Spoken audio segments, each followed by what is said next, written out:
نحمدہ ونصلی علی رسولہ الکریم۔ اطمینان قلب کے اسباب چل رہے ہیں، جن میں 6 سبب بیان ہو چکے ہیں۔ انہی اسباب میں سے ایک بہادری ہے، جو کہ آدمی کے سینے کو کشادہ اور نرم کر دیتی ہے، اور اس کے برخلاف ڈرپوک آدمی ایسے چھوٹے دل کا مالک ہوتا ہے جسے خوشی اور سرور اور لذت کا احساس ہی نہیں ہوتا۔ یعنی ایسے ہے گویا کہ وہ جانور کی طرح ہے، جو کہ ان چیزوں کا ادراک ہی نہیں رکھتا۔ اس طرح وہ روح کی خوشیاں اور نعمتیں اور لذتوں سے بھی محروم ہو جاتا ہے۔ جس طرح کے پیچھے کہا تھا کہ کنجوس آدمی اللہ کی یاد سے اعراض کرنے والا ہے، اس کی یاد سے غافل ہے، اس کے ناموں اور اس کے صفات اور اس کے دین سے بالکل بے بہرا شخص بھی خوشی کا احساس نہیں کرتا۔ اور جس کا دل اللہ کی یاد سے روحانی طور پر بھرا ہوا ہوگا، اس کی معرفت سے منور ہوگا، اور اس کا تعلق اللہ تعالیٰ سے مضبوط ہوتا چلا جائے گا۔ تو پھر کیا ہوگا؟ دنیا کی عمدہ خوشیوں کے ساتھ ساتھ اس کی یہ خوشیاں قبر میں جنت کا باغ بن جائیں گی، اور پھر وہی شخص آخرت کی دائمی لذتوں، خوشیوں اور نعمتوں سے فائدہ اٹھائے گا۔ اور اس کے برعکس دیکھ لیں، جو اللہ کے ذکر سے اعراض کرنے والا ہو، یعنی غیر اللہ سے تعلق جوڑنے والا ہو، تو ایسا آدمی دنیا کی تنگ زندگی گزارے گا، اور یہی تنگی پھر قبر کے عذاب اور قید خانہ میں بدل جائے گی۔ کبھی کبھار تو وقتی طور پر نافرمانوں کو بھی جو مختصر راحت اور سکون ملتا ہے، تو وہ مادی چیز کے ختم ہوتے ہی ختم ہو جاتا ہے، جبکہ دل میں مستقل سکون تو صرف اللہ تعالیٰ کی اطاعت سے ہی ملتا ہے، جو ہمیشہ کے لیے ہوتا ہے، یعنی دائمی ہوتا ہے، اور اسی کو اللہ تعالیٰ کے یہاں اصل راحت اور شمار کیا جاتا ہے۔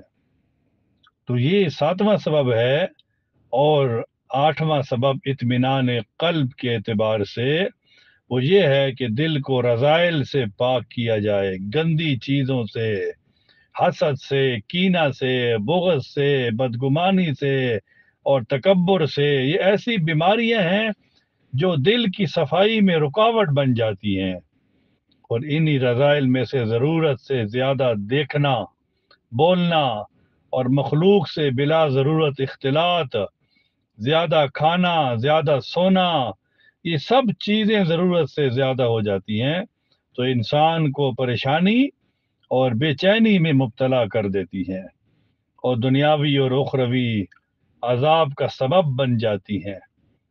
تو کیا ہی برا ہے وہ شخص جو ان آفات کی وجہ سے، یعنی دل کی تنگی اور مصیبتوں کے اندر مبتلا ہو، اور اس کی زندگی بدتر ہو جاتی ہے، اور یہ بری آفات تو دنیا کو بگاڑیں گی، لیکن آخرت کیسے برباد ہوگی؟